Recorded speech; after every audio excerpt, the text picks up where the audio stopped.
Today's podcast is brought to you by no one. We're alone in this world.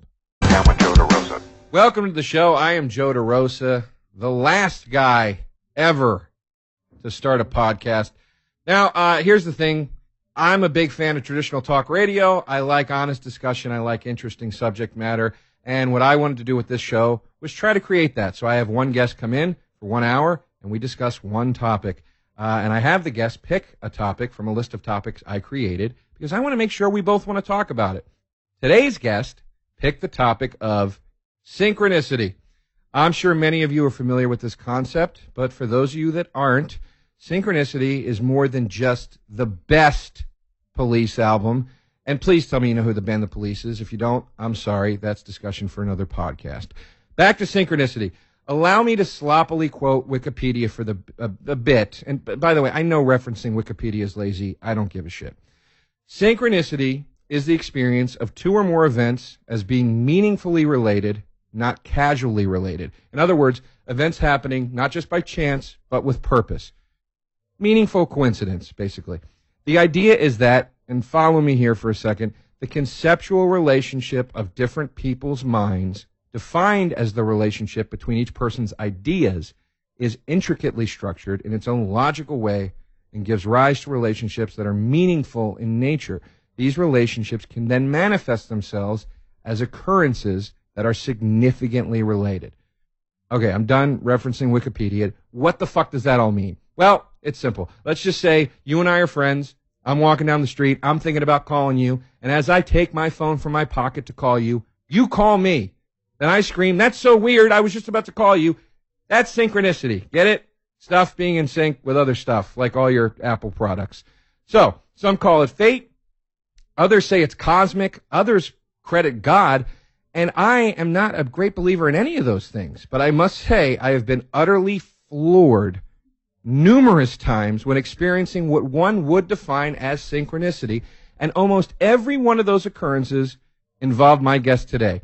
Here with me is an accomplished stand-up comedian with numerous albums and specials. His podcast, You Made It Weird, is consistently one of the most popular out there. And now is the host of TBS's The Pete Holmes Show. He's cracked into the world of late night and also become my boss. Here now, my friend and neighbor, Pete Holmes. You're fired. Get out of here. You're fired. Roses, we've had a good number of synchronicities in our life. I keep thinking about, I don't want to just jump right in, but apparently I do want to just jump right in. Jump right in, boy. Remember when I was in New York and we quote Glengarry Glen Ross endlessly? All the time we quote it. And I was walking by a sign that said Premier Properties, which is the property company in Glengarry Glen Ross that they work for. Yes.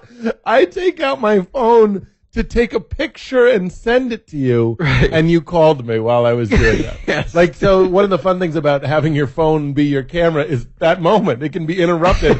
I'm holding up the camera to be like, Roses will like this. And you called exactly at that moment.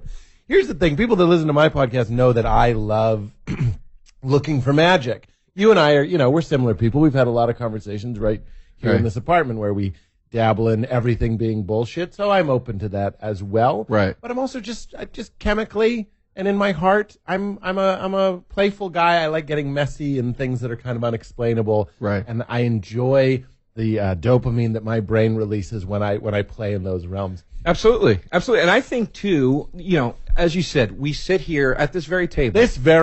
We have many discussions over a few whiskeys. Yeah, a few scotches. There's booze involved. And we will talk about, it's either the discussions go one of two ways. Either everything's bullshit or everything's connected and it's all fine. Means something. But here's the thing. Yeah. I think the reason guys like us love the concept of there being this connective tissue through all of it is because when you are prone to kind of go down the route of it's all bullshit, it's all meaningless. Yeah. When the magic thing happens, you go, well, you're starving. Thank God. We talk about starving all the time, being spiritually depraved people.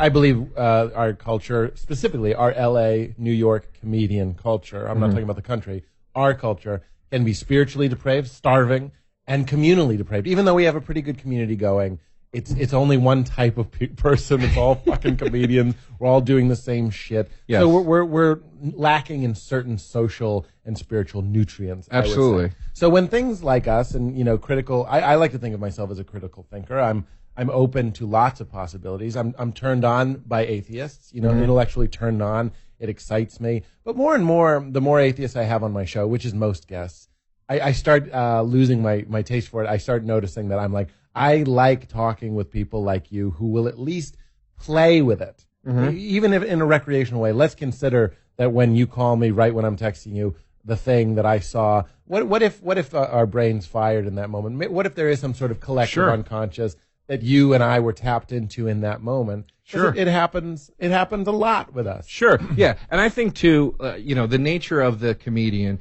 is to be adverse, is to say, fuck you and everything that this whole group of people is saying is the truth. Yeah. I think If there's a everybody chance to says go one thing, I say bet the other way. Glengarry Glen Ross.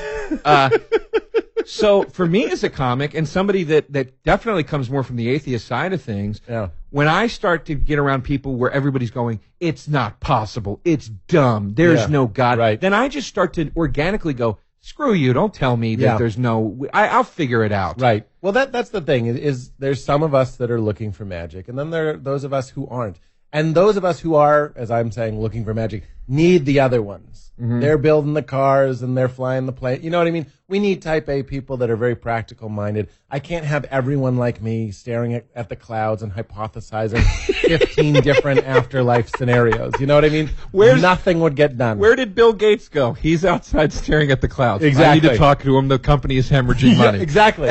we need some people to do things, and we need science, and I'm completely open. As a caveat, I just want to say everything I'm saying, I'm open to it being incorrect. But knowing that we were going to talk about serendipities, here's my thought on serendipities. It's interesting to me. When you're in love, you have more serendipities. At least in my experience, when I am head over heels for a girl, suddenly, and I think a lot of people can relate to this, you start seeing the things you were discussing, the things that you were feeling, and the things that you were sharing start popping up everywhere. Granted, there's an explanation for that kind of phenomenon. You buy a Volkswagen Bug, suddenly you start seeing them everywhere. Sure. Why? Because you woke up to the idea that Volkswagen Bugs are a thing. Right. So I'm open to the idea that this is just something we're waking up to. But I would say that, so when you're in love, and love is a great thing, the example I've said on stage before is it can be very little. We're we were just talking about pens, and I found a pen. Yeah, right. You know what I mean? Right, but it feels profound. But I'm thinking of a specific one. A girlfriend of mine who you actually met, I remember I kept thinking that dating her was like dating a sports car. And I was I don't know if I can date a sports car. She was she just had more horsepower than any woman I had ever dated before. Too much room. She had a lot of room. She was a fucking roomer. Which was great, but I remember being I don't know if I can drive a sports car. I don't know if I'm a sports car guy. Right. Then we just started dating. We're dating in the middle, and I'm noticing all these serendipities, really crazy serendipities. It could be the Volkswagen Bug thing, but they're meaningful to me. Then I go on the road and I rent a car at Enterprise. I always use Enterprise. I don't mean to plug Enterprise. In fact, they're kind of a pain in the ass. They really go over the top with that customer service. Fucking take it easy. You know what I mean? You're not selling me the car, Junior. Just give me the insurance and let me get out of here. I like how you're even bringing your duality to the Enterprise rent-a-car situation. I'm not saying I go one way or the other on Enterprise. I just don't want you to think I'm plugging them. They're a fine company. I know you're not plugging Enterprise rent-a-car. Oh, I'm referring to the people listening. They're okay. Holmes has a deal with Enterprise. But that being said, fuck budget. I mean, their budget rent-a-car is just I'm just kidding. So I go to a major city, and the Enterprise at the airport, consulting my map, I see you live near the airport. Glengarry Glen Ross. Because I drove here in an Enterprise. I drove here in an $80,000 a week Enterprise. This is an expensive rental. I reserved a regular car, intermediate car, or whatever. Yeah. The only car they had was a Ford Mustang. I didn't even know Enterprises had Ford Mustangs. Yeah. And I got in the car. Of course, I texted the girl a picture. I don't know if I explained exactly why it was so meaningful to me. And this is funny. That girl ended up being quite a bit too much horsepower for me. Too much torque for me. We did enjoy torquing each other, though. Okay, we're having a fun time. I got in that car, okay, and I'm Clark Griswold. I'm supposed to be in like a wood-paneled station wagon. Yeah. But suddenly I'm in an orange, like a Dukes of Hazzard colored. It had everything but the Confederate flag. And let me just say one thing here. Please. This is one of the things I like about you so much is you're not Clark Griswold, and here's why. Clark Griswold believed he was supposed to be in the Mustang and was pissed about the wood panel station. It's like, no, that was the car that was built for you. Yeah, that's you as a car. Yeah, Own it. Yeah. You're right. I am trying to just be true to myself. I feel like the guy that Clark didn't want to be is the guy that I kind of am. Right. But, we all have those, I love those movies. Anyway, I wish they were remaking them with me so badly. Ed Helms, they're doing it with Ed Helms. I know, but I'm excited. I'm excited. No, I'm excited to see you too, and I love Ed Helms, but I'm just like, he took my dream job. Anyway. And then I had to go do my other Ed Helms. Ed Helms also took my dream job. What's that? They're remaking Naked Gun with Ed Helms. They are not. And I wanted to do. It was always my dream movie idea to do a movie called Naked Gun -1 that starred Leslie Nielsen, and it was a prequel to the Naked Gun series. But the only difference with all the actors was their hair was dyed black. They were still the same age. So funny. And I was like, they got to do it. And then Leslie Nielsen died, and now they're doing Naked Gun. Yeah. So. They could still do -1 and put it in the past. It would keep going with that whole changing the number. Yeah. So anyway, go ahead. I get in that car, the girl. So I get in the girl. I get in the car, girl. You know what I mean? And I'm like, I can do this. It's the same parallel. It's like a bad movie. Like, I get it. Mm-hmm. This is how he feels about the girl.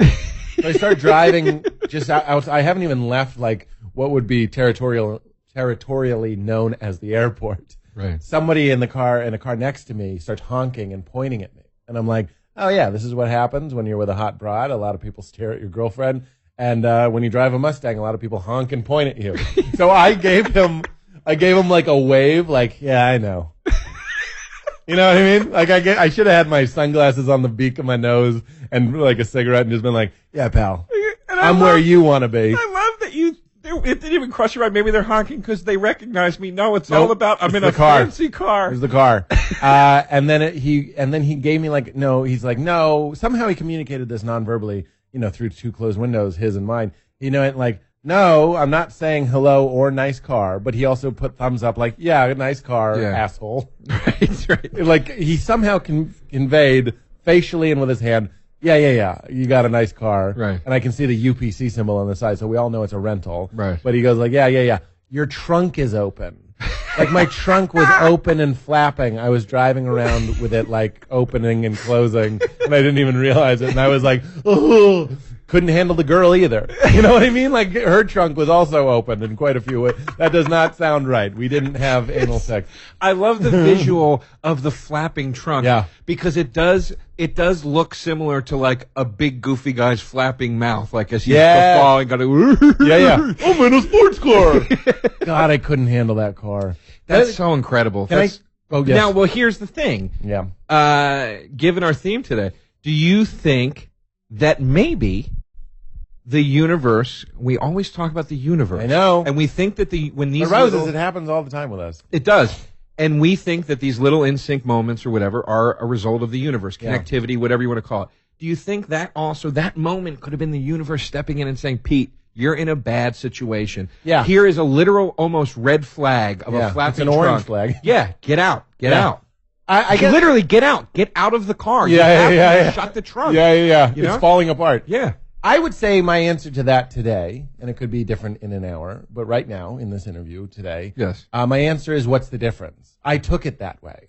So we as human beings interpret situations. You know what I mean? It's our evolutionary brain. You see a lion charging toward you, you ascribe meaning to it. Yeah. I saw a sports car and I go, this is like the girl. I'm also somebody growing up with plays and movies and songs, and I look for imagery. I would say, though, today, I feel like my life does have meaning when I look for it. Here's what I was saying about the love thing, and this is my entire worldview on serendipities this week. Okay, is that when you're in love, you are connected and you're doing what you're supposed to be doing. It's this chemical and this spiritual sort of affirmation. I found this person. You know the feeling being in love. I found the person. Mm-hmm. We're alive at the same time. Right. And she likes me too. She loves me too. It's the best feeling in the world. Nobody would argue. It's the best feeling in the world. Right. And then when you're in that space, when you're in that consciousness, everything starts kind of going your way. Right. Is there an explanation? Yeah, you're probably happier. You're getting some sex and some connection, and you're feeling better, so you're probably functioning better at work. You're smiling at the post office, and that leads them to cutting some price off your postage, and you're just like, zip-a-da-doo-da, you're feeling good. I understand that. But I think it is a spiritual and a cosmic thing. And I think it actually reflects that there's a way, I feel like serendipities, when they're happening and you're not in love, I think when you're in love, it connects you to the greater driving force of this universe, which I think is love. Right. However you want to interpret that. Right. Light, oxygen, energy, just existence. That's a loving force that brought us here. Or you could call it God. It doesn't really matter to me either way. But when you're in love, you're kind of closer to feeling the love of your creator, for lack of a better term. And then when you're having serendipities just in your life, and here's one that happens to me. Roses, I swear to fucking God, all the time, I'm having a great day. Just one of those days. You keep running into people you know on the street. Yeah. You go into the restaurant and your favorite table is there. I'm not just talking about like good days. Like I won the lottery. You're feeling like you're on the path you're supposed to be on. Yeah, it's the whole thing. The guy at the coffee shop gives you a discount for no apparent reason. Yeah. Hey, we just happen to have an extra one of your favorite donuts. Want it for free? Exactly. Everything is just falling into place. And then the time that you would normally be doing this thing, something's canceled, and then something is exactly at that time rescheduled. Absolutely. And you're just like, what the fuck? It's the feeling of being a train and those weird train wheels snap onto the track. Yeah. And you're like, I'm in the right place. I'm in what I would call the holy flow of my day. I'm doing what I'm supposed to be doing. Right. On days like that, almost inevitably, I pull into my parking spot right over here, right behind these buildings. And as I pull in, the song on the radio ends as I pull in. Yep. I don't force it. I don't speed up. I don't break the law to make this happen. I pull in, the song ends just as I'm turning off That's the it. ignition. Right. And I go, of course it would. Of course Yeah. it would. I'm not timing this. I'm not Right. like, I'm about 4 minutes away. I'm going to put on Heart-Shaped Box. You Right, know what I mean? yeah. It just happens. When I would Every time. When I would have those days in New York, when I still lived in New York, this is the thing. This was the crowning song ending as you're pulling into the parking space moment. That man gets on the train. the man- that bag is full of money. It's gonna be what would happen to me in New York is I would be running around town all day. And for anybody that's ever lived in New York, you know that if you have a scheduled day in New York that goes off without a hitch, it feels magical. Yeah. Any one of a zillion things can block and fuck up your day. And when I would be having one of those days, it would just be moving perfect. Everything's great. Smiles, laughter, fun. I'd be down the subway. I'd be standing, waiting for the train. Yes. And the doors would stop Right on you. directly in front of me. New and York's open. a great city to notice that sort of stuff. Yeah. And I'd walk right in. Nobody would be coming out. Yep. I'd get to walk right in and just sit right down. You get a primo seat, one of those only one side of you has a person next to you. Oh, the seats. railing seat. Yeah, railing seat. Great seat. Oh. You know what we're talking about, Joe? I honestly think it's strange, and we can explore I think we should explore the narcissism Oh, absolutely. required in believing this sort of Absolutely. stuff. Because when you do start unpacking, I was thinking of a song and it came on the radio. We need to look at the narcissism of that, and we should. But I think what we're exploring is a universe connection sort of thing. When you feel connected to the universe and when you're doing what you're supposed to be doing, when you're serving your purpose, when you're following your bliss, whatever you want to say, Right. the universe can start to feel like it's meeting you. Right. You know what I mean? Your phone rings. We all know the examples. We're talking about love and we're talking about favor. Actually, sorry to bring Glengarry Glen Ross into it, but when he says, Shelley Levine, played by Jack Lemmon, says to the guy in his pitch, he's talking to a guy, saying how he sold the land. He goes, "This is your opportunity." The man gets on the train. He leaves the bag is full of money. Right. So he's using the idea of a serendipity in Right. the movie, Yeah. which is kind of serendipitous that's coming up, Right. as a sales pitch. Absolutely. Because when serendipitous things are happening, I think we inherently associate that with God's love, Absolutely. good luck, Absolutely. favor. Yeah. And I would argue that those things, when you're doing what you're supposed to be doing, increase. And they can be seen as signs. On days when I'm just like going to go to my apartment and drink alone, the song's ending. The song is starting as I pull into my spot. Do you understand? Yeah. And I even acknowledge that too. I'm like, it's not one of those days. The key goes off as they're about to launch into the chorus of Working for the Weekend by Loverboy. It's like the worst time to turn the car off. It goes the other way. Yeah, it's interesting. I'm glad you brought up the narcissistic thing because this is what we really have to challenge. Yeah, that's the balance. That's the balance of all this. It's narcissism versus the cosmic whatever.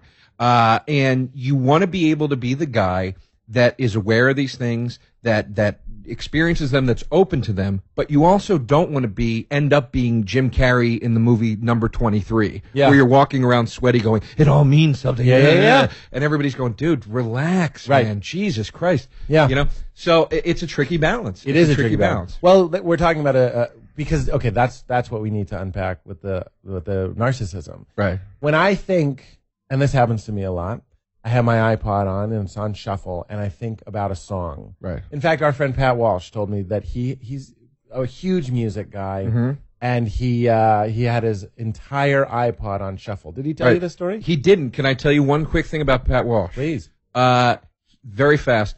The other night, I'm in my office. It's about 11:45. I'm in my shirt sleeves. By the way, anytime Pete or me says something, the other one laughs and it doesn't make sense, it's Glengarry Glen Ross. So I don't have to keep saying it. So I'm in my office. It's about 11:45 at night. He texts me, Joe, I'm in your neighborhood. I just got out of a movie. Want to meet for a drink, or is it too late? I said, Pat, it's not too late, but I'm not feeling too well right now. I think I'm just going to go to bed. What movie? He writes Wolf of Wall Street. I go, Jesus Christ, Pat, I swear to God, I drove by that theater today. I saw it was playing there, and I was going to text you to see if you wanted to go see that with me tonight. Yeah. Because it was in my neighborhood. And here's why that's significant to the listener. I don't know Pat that well. Yeah. The same thing happened. See, as you're saying that, I'm like, do you see a lot of movies with Pat? But you don't. I don't. I've never even hung out with Pat outside of a group. Yeah. The other time that happened with Pat and I was on Christmas. I texted him Merry Christmas, and he wrote back, Joe, it's Kismet. I swear to God, I don't send Christmas texts, but I saw your name in my contacts today, and you were the one guy I was going to send it to. Yeah. It's weird. But, okay, so my interpretation, before we get to how it might be flawed, is that, okay, here's Pat. I introduce you to a special person. Right. You know what I mean? You're supposed to be friends. You guys get along very well. Creatively similar, this, that, and the other. So it only makes sense that you would lodge in each other's brains and then like forge this thing and then have this sort of stuff kind of affirm that. Right. Whether or not that is maybe solely biological. You're a new friend. You're new to town. Right. I don't know. Right. I don't know. So the narcissism, so Pat actually has this great story, and he can tell it better than me, but he was like, he's got his iPod. He's got 50,000, a billion songs on his iPod. It's on shuffle. I don't know the songs, but he's on the 101. And a song comes on his iPod that references the 101. Right. Then he gets on the 405, and there's another song. So that's when he started being like, what the fuck? Jesus. It plays a song that references the 405. Right there, that's a pretty good story. Then he says he gets home. It's still playing. He's still got his iPod going. He pours a glass of red wine, and red wine comes out. It's one of those moments where you look around and you think you're being pranked. You know what I mean? And again, the human brain, it's a special thing for especially us as mammals. We look for meaning. We ascribe meaning. We look at that and we go, that means something. There's a God, and religions have been built on less interesting phenomena. Sure. But, you know, I'm here to say that, for better or worse, I'm with that. But let's explore that. It's whenever people are like manifesting things or being positive or whatever, getting the universe blessing you with stuff, we have to look at the problem of pain. We have to look at the problem of people who want things really badly and they don't get it, and how do we describe that? And we also have to look at, as I keep saying, the narcissism of being like, I was thinking of a song and the universe like intervened and changed my iPod. Well, there's something, excuse me, there's something to be said with this pain thing. You're very right. There are people that want things. You're absolutely right. There are the people that want things terribly. Now, let's just, for the sake of this debate or discussion, whatever you want to call it, alleviate the concept that there are people that need things that don't have the things they need. I understand that there are people that are hungry and need clothing, and those are terrible, horrible realities. But that's not what I'm referring to in this. I'm talking about people that want things that they don't need, they want. Yeah. And I think it's been proven time and time again on a personal level for either of us or people we know, whatever, when you want the thing. It's the movie The Prestige when Tesla says to Hugh Jackman's character, obsession is a young man's game. It will destroy you. When you want it so bad, when I have to have the thing, I have to have the thing, you don't ever get the thing. Yeah. When you put it away and say, I don't give a shit, Yeah. then you get everything. And how many times have you heard a comic complain about that? That fucking guy, he doesn't even try. Yeah. He doesn't do shit. He got a goddamn TV show now? Jesus Yeah. Christ. You know, like, it's the guy that doesn't care, that doesn't put the stress on it, that gets the promotion. Well, this you know? is the thing. When we're talking about serendipities, we really are talking about flow. Yeah. And we're Flow. looking at serendipities being indicators that you're in the holy flow, in the right flow. That's what I believe in. And the holy flow is, you know, if you want to talk about flow in a literal sense, like water, you have to go with the tide. And when you hit a rock, you just move around it. Exactly. But those people, I call that comedy cancer. I've said that many times on my show. The people that just can't stop harping on what they're not getting. Right. But you know, I actually just, I hear examples of meetings that just, you keep rescheduling it. You keep missing each other. Don't force it. Let it go. Sometimes that's like the perfect timing for those things. I'm sure I could think of 50 examples of things being like that. I remember one of the, like, because I am a guy that's more prone than you are to get hung up on something and go, God damn it.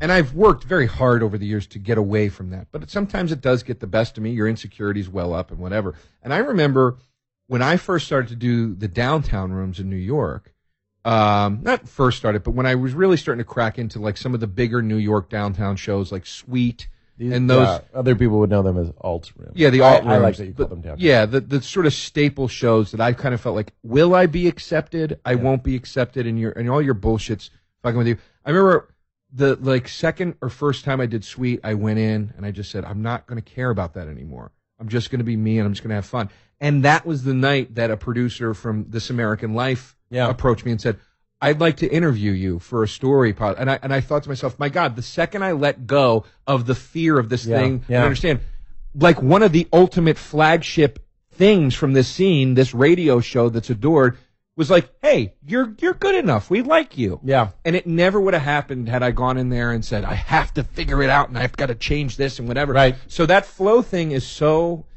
important. It's little indications. I don't know if I already said this, but I was trying to relate relational love being a reflection of our love to the universe or to God. Right. And then when you get these serendipities, there are little indications that the universe is also in love with you. It's in love with what you're doing in that moment. Right. You want to talk about career serendipities, I'll talk your dick off. You know what I mean? Like, it's already off. Fell off. I love this one. I'm so sorry. I hope this is okay to tell these stories, but like, I was in New York. I had been there for maybe a month, 2 months.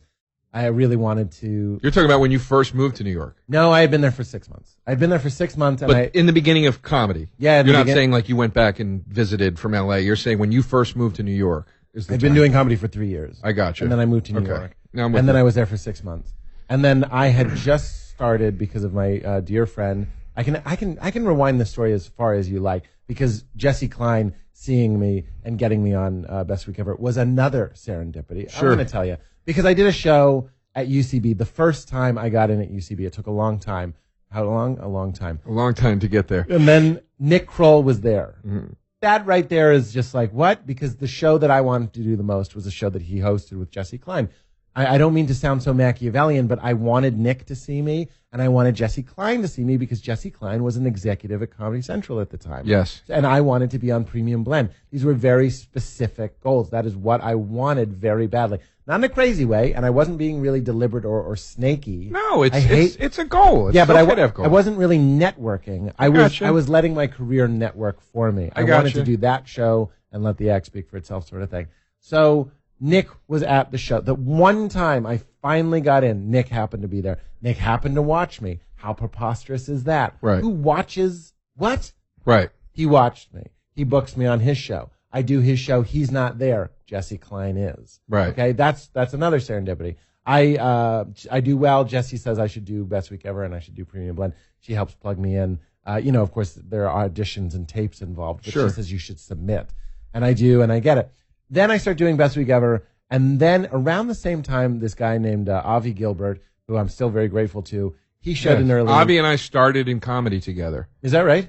Avi, 3 Arts Avi. Yeah. Yeah, we started at the open mic at the Laugh House Avi in did Philly. stand-up? For a few months. We started at the open mic in Philly together. Oh, my God. And then he disappeared, and I didn't know where he went. And then I went to New York, and I ran into him. And he goes, I'm an agent now. Yeah. I said, I'm a comic now. Yeah. And we've been friends ever since based That's on great. that. Yeah. Well, Avi was one of the first people to show me any sort of interest or whatever, and he was very kind. And then he said, I've looked back on this many times, something that people, agents, managers say that they don't necessarily mean, which is come by the office sometime. Sure. Who does that? Nobody Sure. does that. I would never do that.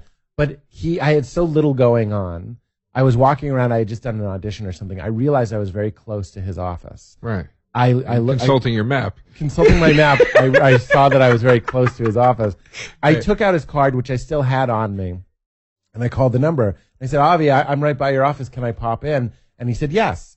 Then I go up and I meet with Avi for a minute. This is back when he was with a company called Relevant Entertainment with Rick Dorfman. I remember. And Mike Berkowitz. Now, Yeah. Mike is one of the biggest comedy booking agents around. Yeah. He goes, you should go meet Mike Berkowitz. Now, keep in mind, I had just started doing a show called Best Week Ever on VH1. I walk into Mike Berkowitz's office. This doesn't sound real. As I walk into Mike Berkowitz's office, he's on the phone, so I get like a finger in the air, and he goes into the phone. He goes, yeah, I don't know any other comedians that are on Best Week Ever. Sorry, and hangs up. Jesus. The first thing I said to him was like, I'm on Best Week Ever. I'm a comedian. That led to a 60 college tour. Jesus Christ. Because I happened to call and what? Okay, you could, like, if this was 1930, I'd be like, what's that? That's Drive. No, that's good fucking luck. But that is not, I don't deserve the credit for that. That is holy flow. Well, I was supposed. I hate terms like blessed and stuff, but I'm so fortunate that I met Avi when I did, that I got his card when I did, that I called him on the day that I did, that I walked into that office when I did. That is how I lived for 2 years. Well, Holmes, let's talk about this. Roses! Let's talk about this. You bring up Jesse Klein in this story. Yeah. I'll tell you a story that has to do with you and me. When I was in New York still, and you were still living in New York, we had become friends early on at the Boston Comedy Club, and then we didn't see each other for years. For years. I got to a point where I was becoming a little, I guess, melancholy maybe would be the right word, with the club scene. I was feeling like I was getting something out of some of the clubs, but I wasn't getting a lot out of all the clubs, and I needed to expand. I wanted to break into something new. So I said, let me start researching what's going on in the quote, alt, unquote rooms in New York. I looked up several shows. Your name came up, Punch Up Your Life, hosted by Pete Holmes and Jesse Klein. Yep. At the Housing Works bookstore. I thought to myself, Pete's an old friend. I should call him. I should see if I could get on the show. I called you. Great to hear from you. How you been? One thing leads to another. You say, I'll recommend you to Jeremy Levenbach at Whiplash. I start doing Whiplash. You say, I'll have you on Housing Works. I come down, I do the show. It all goes great, blah, blah, blah, blah, blah. Yep. What happens? Jesse Klein says, I'm not going to co-host the show anymore. You call me. You say, co-host the show with me. In that period, we realize there is a bond there. Glenn Ross. Yeah. There's a bond there. 2 months We later. needn't be ashamed. Yeah, we needn't be ashamed. 2 months later, you say, I'm moving to L.A. Yeah. You go off to L.A. to become a TV writer. Yeah. And event after event after event after event, whatever, where do we end up? You have a TV show on TBS, and then you came out to visit, and I didn't hire you in the first run. No. It was a weird oversight. I'm not apologizing. I'm just saying yeah. it was a weird oversight. Because let me tell you something, Joe. I'm going to tell you something. I'm trying to live where the juice is. And the juice is in serendipities. The juice is in coincidences. Yes. The juice is what are we really saying, is being present. Right. Understand? Allowing things to happen. That's why when you go out with a girl and you've never had sex before and everything clicks, and then you have sex. It's so wonderful. And then when you like see them again, it can lose some of that magic because now you're just manufacturing what you did before. Right. I believe in the juice of that first night, and I'm looking for a life like that first night. Absolutely. So how do I book my podcast? I run into people. I very, very rarely look at a list of names and be like, who should I get on my podcast? I tell you what does happen. I run into fucking, Bob Odenkirk, and then I didn't ask him to do it, but like, I believe in surrendering to the flow. Right. I'm in the river, baby. Right. And I'm going to wait for little fishes to come and bite my feet. So I'm on the show. I'm doing a TV show. My good friend Roses, whom I'm always happy to see. Yeah. I always love seeing you. Yeah, I know. I really mean that. But what's so weird is, maybe by fault of like being in the moment, maybe I'm up my own ass. Sometimes I'm not as thoughtful as I need to be. When I'm doing the hiring, again, I'm not apologizing. When I'm doing the hiring, maybe I didn't think of my old buddy Roses. Partly because you're in New York. Mm-hmm. You know what I mean? Mm-hmm. But here you are in L.A. You're telling me we're having these conversations where you're like, I think I want to move to L.A. It's fine. And all that. That's the Pete Holmes impression of me, by the way. That's fine. So then you're in my life. Right. You're staying at my place. We're hanging out. Right. Then I'm in my office at work. Nick Bernstein comes and says, we have the budget for another writer. I go, Joe DeRosa. Right. And then I call Joe DeRosa, and then you came and became like the sort of person that you're just like, I don't know, don't tell your fucking agents and use this as, you never would, I'm joking, as leverage against me. It's one of those things that we couldn't have done it without you. You know what I mean? Thank you. We're like, we always had a term, I was like, we got to drag this through the roses, which means let Joe have a crack at it. I got that text from you, by the way, and I'm not gloating or stroking myself here. Please it meant so much to me. I was in... I texted you to say we were hiring you? No. You called me to say you were hiring me, which was one of the best calls I ever got because you said I have bad news. And I said, don't worry about it. If you can't hire me, I don't care. And you went, no. And I go, Pete, I get it. It's fine. Yeah. No. Pete, I get it. And you go, no, Roses, I have bad news. You got to cancel your road dates. We're hiring you. Yeah. And then you started laughing like that. And you go, sorry, it was a bit. I did a bit. I shouldn't have done the bit. I'm glad I did the bit. Yeah, it was funny. It was hilarious. It was great. But you texted me, Holmes, I swear to God, it was my first week on the show. I was having fun, but it was still new territory for me. Yeah, you were the new guy. I was the new guy. Everybody there was set up. In fact, when I first came in, I had to wait a couple days to get a desk. Yeah, no desk. We had a little bit of a rhythm going. It was show. And I did do a speech. I came in and I was like, wonderful. This is Joe. This is my son with who I am well pleased.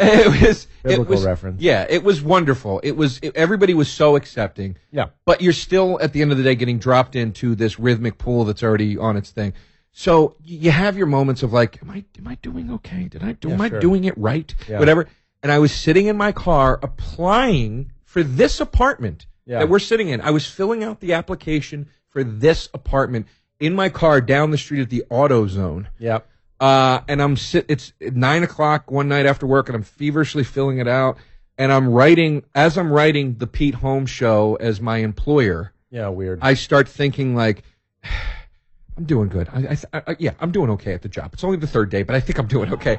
And you texted me. Wow, you're signing? You signed the deal. You texted me, and I swear to God, the text was, Roses was talking to Nick Bernstein in the postmortem today, and we both agree we don't know how we would have done how we tried doing this without you. And it was like, and then I texted you back. And the picture of the contract. Yeah, Holmes, that means the world to me. Thank you. Look what I'm doing. Look what I was doing right when you texted. So, I mean, you want to talk about things just lining up. You know?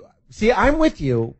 I'm a little bit afraid of internet ridicule, but who gives a shit? I believe in that sort of stuff. I believe there is a cosmic timing. Why did I text you at that moment? Do I have a connection to you? Do I have a connection? Are we connected? Right. I think so. You can very easily convince me of some sort of collective unconscious that we're all tapping into and borrowing from at all times. So in that moment, I'm feeling a fondness for you, and I act on it. But that's the thing. The acting is the thing. You feel something, and you act on it. I feel like I should be a stand-up comedian. I act on it. You know what I mean? Right. And that doesn't mean I didn't face any hardships. It wasn't all just wholly flowing all the way to the top. Sure. But you always felt like you were doing the right thing. Right. There's some dark nights of the soul where you're like, what the fuck am I doing? Everybody has that. But in general, you feel like you're in the river and you're moving with the river. I equate it to. I think it's like being in a platoon. It's like being the drill sergeant of your own platoon. Yeah. You know, you're gonna have those dark nights in the bush. Yeah. Where you're getting shot at and you're like, holy Christ, I've picked this is questionable. But at the end of the day, you go, I put my fucking boots on every morning because I'm supposed to be a goddamn drill sergeant. Yeah. That's what I meant to. It's like being a cop. And you make the calls. Or a fireman or whatever. You're going to have those danger days, those horribly scary, frightening, whatever moments. But you just say, this is what I'm meant to do, man. Like, It doesn't, even though you're having a bad day, doesn't mean you're like, oh, I fucked up. But that's the thing, is so many people, I feel like, are trying to put a square peg into a round hole. They're trying to force things. Absolutely. They're trying to achieve sometimes a type of success or a type of prestige again. Yeah. That they think they're supposed to have, as opposed to what they're actually supposed to have.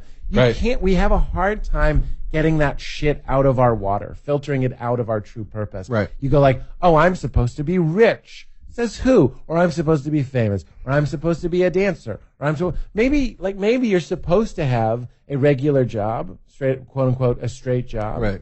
And then at night, you fucking create Calvin and Hobbes. You know what I mean? Right. Or whatever it is. Calvin and Hobbes is even too fancy. I'm just saying, there's a thing. There's a blueprint on your soul, if there is such a thing, that you can be in honor of and in service of. And that feeling of pulling into your driveway and the song is ending, and these little tidbits that you're going like, this is the right thing. The one time that I went to a party in New York, I meet an agent. You know what I mean? Like these little indications. Right.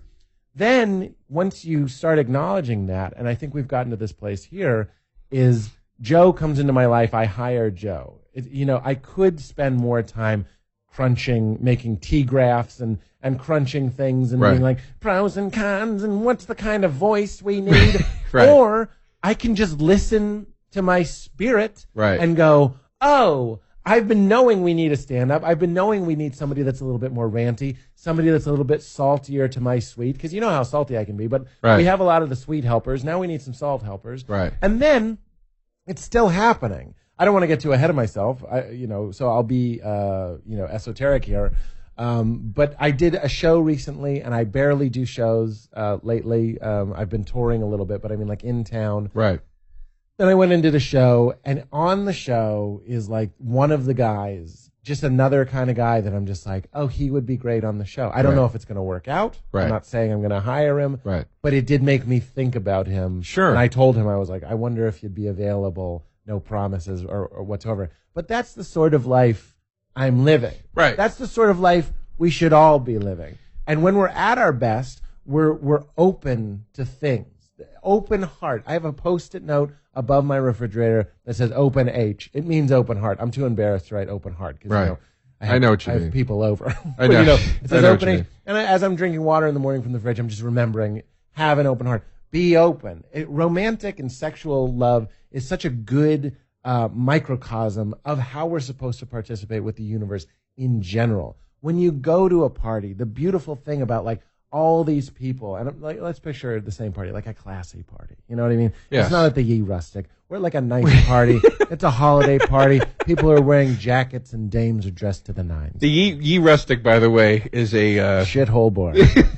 That Roses has gotten this fucking vegan to eat many a buffalo wing in that bar. Pete, if I can just squeeze in one of our inside jokes, Pete is a guy that is strictly vegan until he has one beer. A great joke when he goes, guy's eating seeds all day until he gets one beer in him.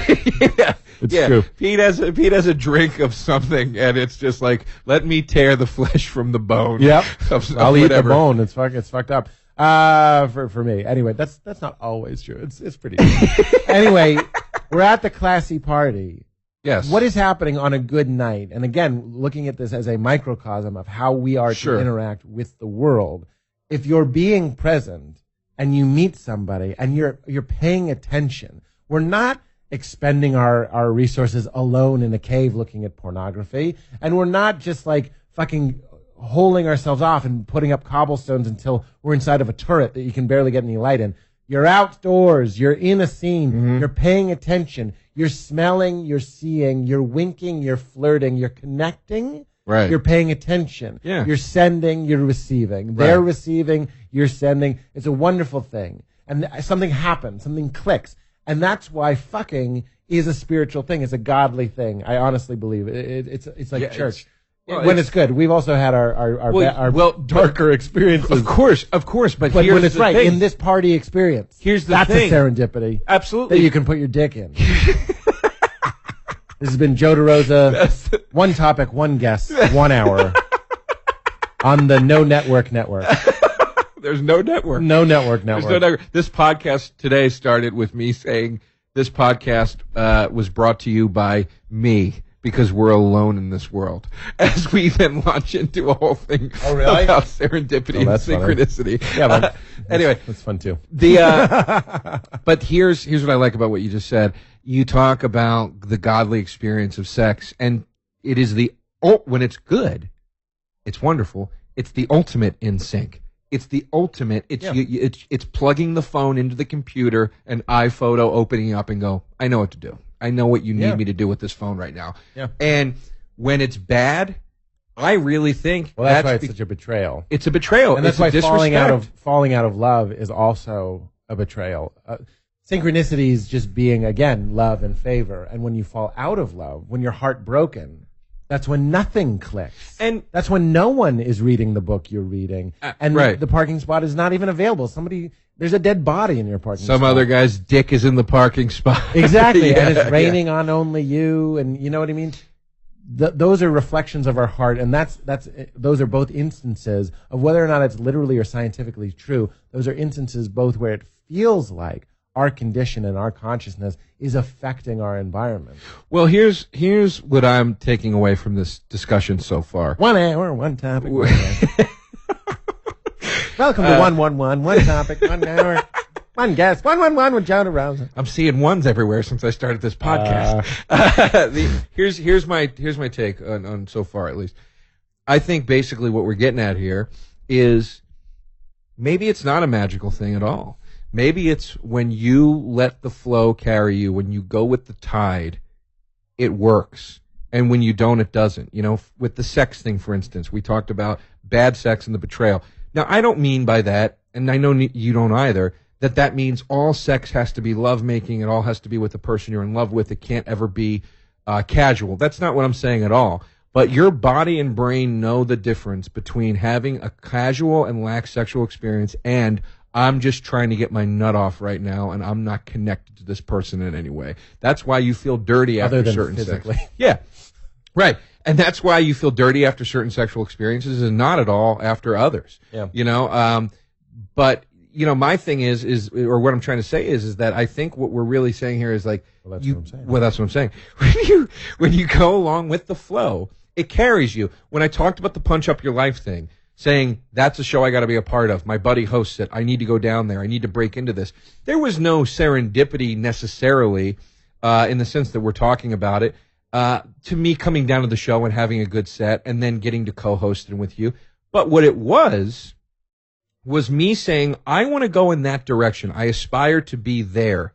And when the tide said, yes, come along with me, I went with it. I didn't fight it. If I would have went down there and they threw rotten eggs at me, then it would have been like, okay, I'm going back. And that's when everything starts going, no, don't go back. They threw the eggs at you. Just go somewhere else right now. Yeah. You know, so I think basically you just keep that open mind. You keep moving open forward. Heart, too. Open heart, yes. Mind. They are connected. Yep. You know, they really are connected. They're not separate things. Right. You let that flow happen. I mean, It's the flow. It's the flow. And I guess in some sense, the flow can mean the cosmic connectivity of it all. You know, and I agree with that. But that just goes back to I think there's just a lot more going on than what we can perceive. Absolutely. A great quote somebody said on my podcast. It's actually been said several times, which is us trying to understand the world is like dogs trying to understand the internet. And I just happen to be one of those people that I think we are greater than the sum of our parts. I think 3 dimensions is just the beginning, and you know, quantum physics is showing us that. Right. So I think there's a fuck ton going on. Well, how couldn't it be? Electricity, radio waves, all the waves going on. I'm not. Is that a sign that we're an hour? 50. No, 10. We have 10 minutes left. 10 minutes, 1 hour, 1 guest. Including the intro? Including the intro. The other one that I didn't hear? That intro is just that one sentence, and then the music plays, and then I come in with the intro you heard. Intro. So it's tight. I want to too tight. I want to keep it too light. I want to keep it tight in here. That was a Seinfeld reference. That was a Seinfeld reference to milk. Too light. You got your cereal, got your newspaper, got the spoon, pick up the card. Too light. It's too light. I just want to keep it the podcast. I'm a big fan of, and I said this at the beginning, I'm a big fan of talk radio, and I like when two people have a very honest discussion. But I also feel like, why let it go on for? Well, you're talking to the wrong guy. I know my schedule. You're getting an hour out of me if you're lucky. Yeah. Yeah. No, I understand. No, but I even said to Ernie, the wonderful engineer over here, before we started, I said Holmes and me might go long, and if we do, we'll make it a two-parter. But no, we do a one. I want to do a one, especially if it's one topic. You want to talk about something else, we can do it. Yeah, we're flowing. But go ahead. It's interesting that it did become about the flow, and whether I'm going to say my official opinion is that there is something cosmic and spiritual going on. Yes. I am also here to say that I'm open, although I think it's not really the belief that I necessarily hold. I'm open to the idea that when you are in love and you're happier, like I said, you function better at work. And then you get that promotion, and that has nothing spiritual to do. And when you're in a good mood, and when you ate a good breakfast, and you got your fucking espresso, and you're feeling nice, maybe things do feel more connected, and you're winking more at babies and high-fiving old people. I understand. Well, my whole, I believe that there's an absolute science to karma. And I know we're not talking about karma, but in a way we kind of are. Yeah. I think there's a science to karma. I think you could really break it down with an equation with, they say karma, you get out what you put in. You get back what you put out there and whatever, and it's the universe hand. Yeah, that is true, but scientifically there's a math to that. It's if you wake up in a good mood, and you walk down the street and exploit your good mood and say hello to people and act in a kind and sharing and loving way to other people. When the guy cuts you off in traffic later or bumps into you and doesn't say excuse me or gives you the finger, whatever it is, it's not going to bother you. Yeah. But you wake up in a shit mood, then the guy gives you the finger, now you're off and running. And it's like that old Marin joke about where he said, you go to the convenience store, you argue with the guy about the Marlboro cigarettes. I'm paraphrasing.